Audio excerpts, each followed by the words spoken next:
എല്ലാ പ്രിയപ്പെട്ടവർക്കും ക്രിസ്തുയേശുവിൻ്റെ നിസ്തുല നാമത്തിൽ സ്നേഹവന്ദനം. ഇന്നത്തെ നമ്മുടെ ധ്യാനത്തിനായി അപ്പോസ്തല പ്രവൃത്തികൾ 18 അധ്യായത്തിൻ്റെ 8 വാക്യം. അപ്പോസ്തല പ്രവൃത്തികൾ 18:8. പള്ളിപ്രമാണിയായ ക്രിസ്പോസ് തൻ്റെ സകല കുടുംബത്തോടും കൂടെ കർത്താവിൽ വിശ്വസിച്ചു. കൊരിന്ത്യരിൽ അനേകർ വചനം കേട്ട് വിശ്വസിച്ച് സ്നാനം ഏറ്റു. കർത്താവിൻ്റെ പരിശുദ്ധ നാമം വാഴ്ത്തപ്പെടുമാറാകട്ടെ.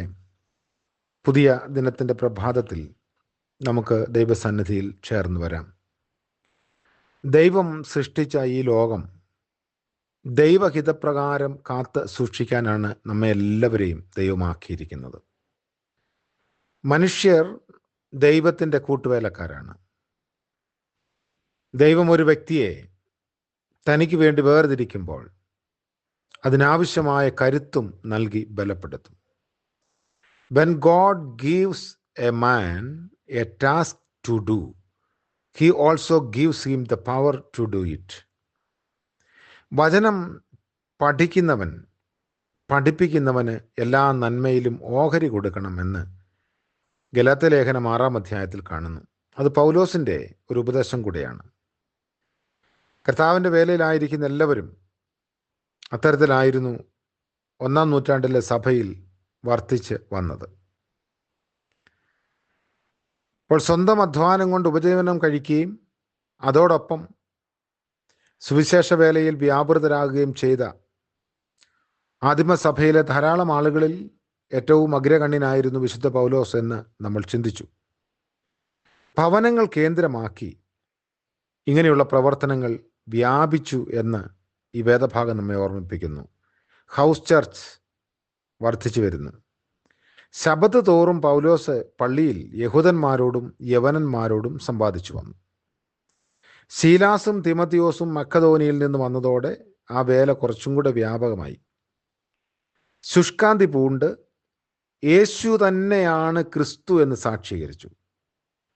മുൻപ് പ്രസ്താവിച്ചിട്ടുള്ളതുപോലെ മശിഹായ്ക്ക് വേണ്ടി പ്രതീക്ഷയോടെ കാത്തിരുന്നവരായിരുന്നു യഹൂദന്മാർ. മശിഹായെക്കുറിച്ചും ദൈവരാജ്യത്തെക്കുറിച്ചും വ്യത്യസ്ത ചിന്തയായിരുന്നു എന്ന് മാത്രം. ചരിത്രപുരുഷനായ യേശുവാണ് മശിഹ എന്നവർ തിരിച്ചറിഞ്ഞിരുന്നില്ല. അതുകൊണ്ട് യഹൂദന്മാരോടുള്ള സുവിശേഷ സംവേദനത്തിൽ പൗലോസിൻ്റെ സാക്ഷ്യം യേശു തന്നെ ക്രിസ്തു എന്നായിരുന്നു. അവർ അത് സ്വീകരിക്കാതിരുന്നത് കൊണ്ടാണ് അവൻ വിജാതീയരിലേക്ക് തിരിഞ്ഞത്. പള്ളിയിൽ നിന്ന് ഭവനങ്ങളിലേക്ക് വേദി മാറ്റി. എന്നാൽ സുവിശേഷത്തിനും അതിൻ്റെ അർത്ഥത്തിനും ഒരു മാറ്റവുമില്ല. പള്ളിപ്രമാണിയായ ക്രിസ്പോസ് കുടുംബമായി കർത്താവിൽ വിശ്വസിച്ചു, സ്നാനമേറ്റു. സുവിശേഷ സാക്ഷ്യത്തിൻ്റെ വേദി മാറ്റം ചെയ്യുമ്പോൾ ദൈവഹിതപ്രകാരമായിരുന്നു എന്നതിനുള്ള തെളിവായിരുന്നു ഈ ഭവനങ്ങൾ കേന്ദ്രീകരിച്ചുള്ള സുവിശേഷ വേല. ക്രിസ്തുവിശ്വാസികളുടെ പരിപോഷണത്തിന് ഇന്നും ഇത് ആവശ്യമാണ്. രാത്രിയിൽ പൗലോസ് കണ്ട ദർശനം തന്നെക്കുറിച്ചും വേലയെക്കുറിച്ചുമുള്ള ദൈവഹിതം കുറെ കൂടെ ഉറപ്പാക്കുന്നതായിരുന്നു. ഭയപ്പെടേണ്ട, പ്രസംഗിക്ക, മിണ്ടാതിരിക്കരുത്, ഞാൻ നിന്നോട് കൂടെയുണ്ട്. ഈ പട്ടണത്തിൽ വളരെ ജനം എനിക്കുണ്ട്. 9-10 വാക്യങ്ങളിൽ അത് കാണുന്നു. ദൈവം ഇസ്രായേൽ മക്കൾക്കും പ്രവാചകന്മാർക്കും നൽകിയ വാഗ്ദാനമാണിത്. അതുതന്നെയാണ് പൗലോസിനെ ഉറപ്പിക്കാനും ലഭിച്ച വാഗ്ദാനം.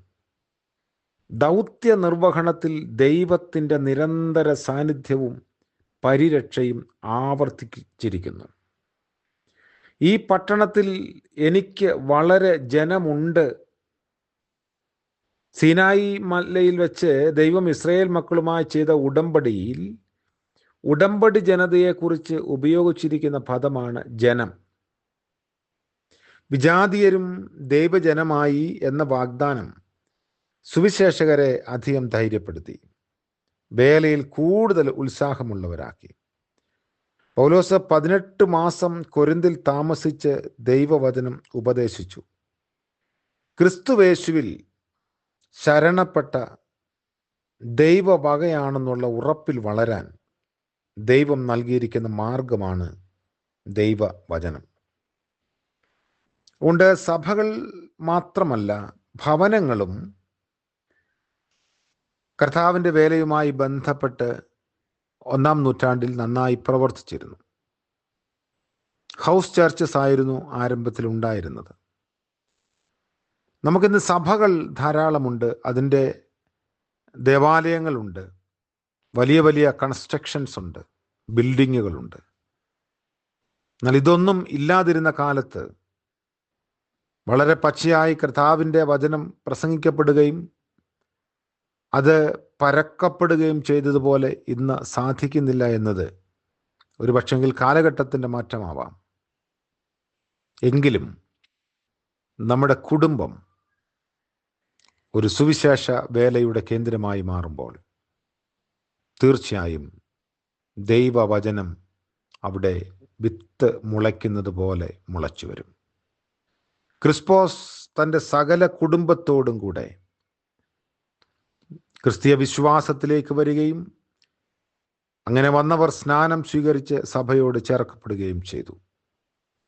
ആ കുടുംബത്തിൽ പ്രായഭേദം എന്നേ എല്ലാവരും സ്നാനമേറ്റു എന്നാണ് കരുതേണ്ടത്. ആരെയും മാറ്റി നിർത്തിയില്ല. അങ്ങനെ മാറ്റി നിർത്തിയിരുന്നുവെങ്കിൽ പ്രായപൂർത്തിയായവർ സ്നാനമേറ്റു എന്ന് പ്രത്യേകം ലൂക്കോസ് രേഖപ്പെടുത്തുമായിരുന്നു. അപ്പോസ്തലപ്രവർത്തികൾ ധാരാളം കുടുംബമായി സ്നാനമേറ്റതായി കാണുന്നു.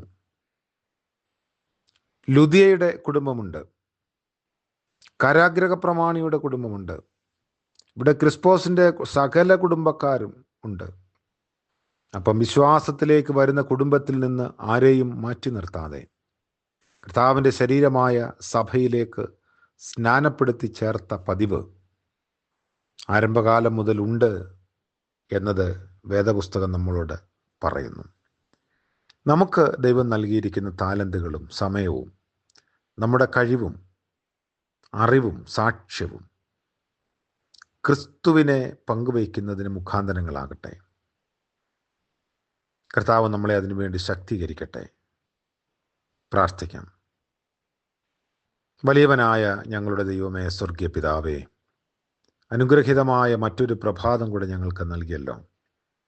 ഞങ്ങൾക്ക് ലഭിച്ചിരിക്കുന്ന അറിവുകൾ, കഴിവുകൾ, താലന്തുകൾ, ഞങ്ങളുടെ സ്വാധീനം, ഇതെല്ലാം കർത്താവിന് വേണ്ടി പ്രയോജനപ്പെടുത്തുവാൻ ഞങ്ങളെ സഹായിക്കണമേ. ഇന്നത്തെ പകൽക്കാല ജീവിതത്തിൽ ഞങ്ങളുടെ ആവശ്യങ്ങളെ അറിഞ്ഞ് വഴി നടത്തണമേ. അങ്ങയുടെ ആലോചന ഒട്ടും മറച്ചു വയ്ക്കാതെ സ്വീകരിപ്പാനുള്ള കൃപ നൽകണമേ.